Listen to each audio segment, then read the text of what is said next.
1 in 3 men will experience erectile dysfunction at some point in their life. Yet most of them never talk about it. Not to their doctor, not to their partner, not to anyone. Why? Because society has made this topic feel shameful, embarrassing, almost like a personal failure. But here's the truth. Erectile dysfunction is a medical condition. Just like high blood pressure, just like diabetes. And just like those conditions, it has causes, it has explanations, and in most cases, it can be addressed. Today on Reproductive Care, we're going to talk about it openly and honestly. We'll cover what erectile dysfunction actually is, what causes it physically and mentally, the biggest myths that keep men from getting help, and most importantly, when it's time to see a doctor. So if you've ever wondered about this topic, whether for yourself or someone you care about, stay with me, because by the end of this video, you'll understand it far better than most people do. Let's start with the basics. Erectile dysfunction, or ED, is defined as the consistent inability to get or maintain an erection firm enough for satisfying sexual activity. Notice the word consistent. Almost every man at some point struggles to get an erection that's completely normal. Stress, fatigue, alcohol, all of these can temporarily affect performance. ED is when this happens regularly, not just once in a while. Now, how does an erection actually work? An erection requires a precise sequence of events: signals from the brain, proper nerve function, healthy blood vessels, and the right hormone levels, specifically testosterone. When any part of this chain is disrupted, ED can occur. That's important because it tells us something crucial. ED is almost always a symptom of something else going on in the body or mind. It's your body sending you a signal. So what causes ED? Let's start with the physical causes, and there are more than most people realize. Number 1, cardiovascular disease. An erection depends entirely on healthy blood flow. If your arteries are narrowed or damaged, a condition called atherosclerosis, blood can't reach the right places. This is one of the most common physical causes of ED, and it's also one of the most serious because ED can actually be an early warning sign of heart disease. Number 2, diabetes. High blood sugar damages both nerves and blood vessels over time, two things that are absolutely essential for a healthy erection. Men with diabetes are 2 to 3 times more likely to develop ED. Number 3, high blood pressure and high cholesterol. Both damage blood vessel walls and restrict circulation, directly impacting erectile function. Number 4, obesity. Excess body fat lowers testosterone levels, increases inflammation, and contributes to vascular damage, all of which lead to ED. Number 5, low testosterone. While low testosterone alone doesn't always cause ED, it significantly reduces sexual desire and can make ED worse. And number 6, certain medications.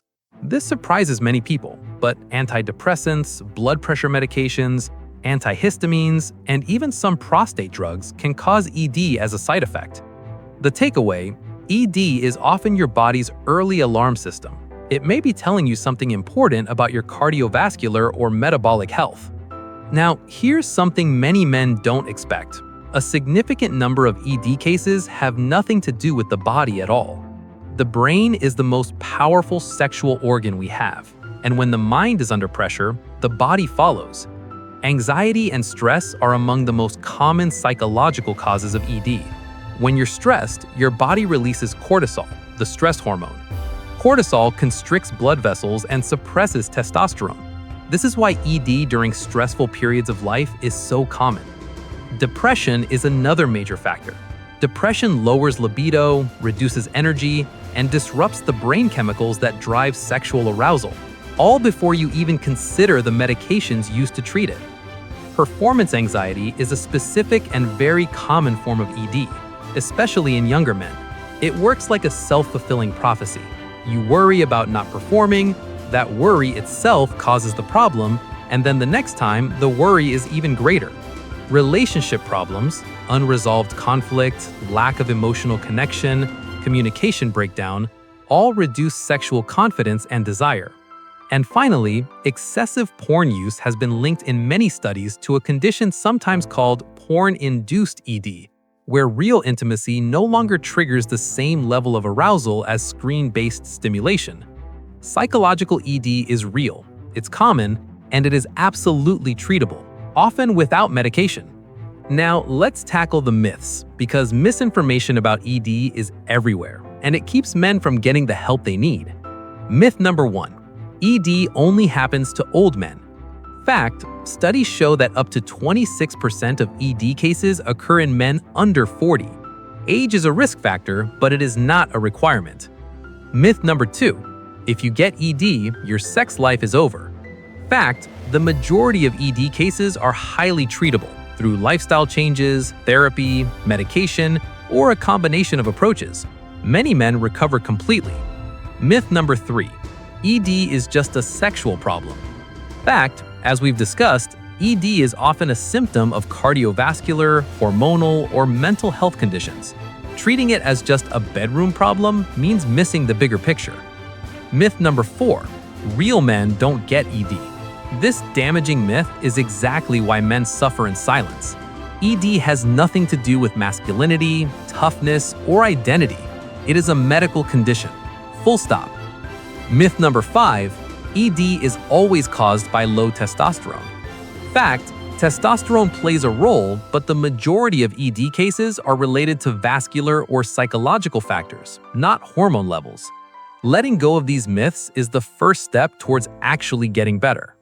Before we talk about when to see a doctor, let's quickly cover lifestyle choices, because these can make ED significantly worse or significantly better. Smoking damages blood vessels throughout the body, including those that supply the erectile tissue. Quitting smoking is one of the most impactful things a man can do for sexual health. Alcohol, occasional use is fine, but chronic heavy drinking lowers testosterone, damages nerves, and leads to long-term ED. Lack of exercise reduces cardiovascular health and testosterone. Studies show that regular moderate exercise, especially aerobic exercise, can actually reverse mild to moderate ED. Poor sleep lowers testosterone. Testosterone is primarily produced during deep sleep. Chronic sleep deprivation directly contributes to ED. Poor diet, specifically diets high in processed food, sugar, and saturated fat, leads to vascular damage and obesity, both of which drive ED. The good news is, these are all changeable. Lifestyle improvements alone have reversed ED in a significant number of men. So when should you actually see a doctor? The answer is sooner than most men think. You should consult a healthcare professional if ED has been happening consistently for more than a few weeks. You are under 40 and experiencing ED because in younger men, it's often tied to an underlying condition that needs attention early. You have other symptoms, chest pain, fatigue, unexplained weight gain, or low libido along with ED. ED is causing significant anxiety, depression, or relationship strain. You have known risk factors, diabetes, heart disease, hypertension, and notice sexual changes. Now, I understand that walking into a doctor's office to discuss this is uncomfortable for many men. But remember, your doctor is there to help you. And here's something worth knowing. For a doctor, ED is one of the most useful symptoms a patient can report because it often leads to early detection of serious conditions like heart disease. You may not just be helping your sex life, you could be saving your own life. Don't wait. Don't suffer in silence. You deserve proper care.